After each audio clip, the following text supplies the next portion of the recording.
we're moving past the kind of the age of now, the age of insatiable information requests.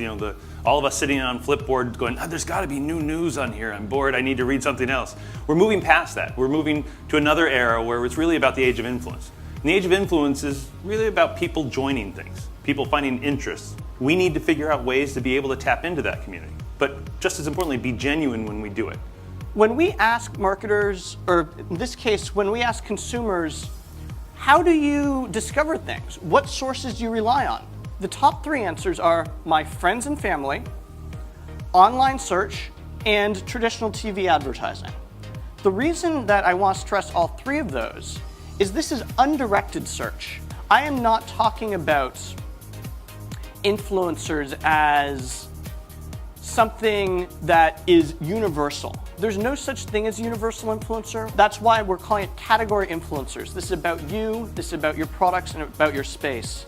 I may be influential on social marketing, we'd hope, but that does not mean I have any opinion or you want to listen to my opinion whatsoever about new car purchases, for example.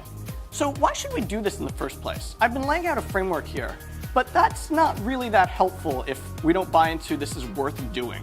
Well, first off, whether or not I do this, my influencers are going to be having this conversation. They are not going to magically not talk about my products just because I did not have a conversation with them.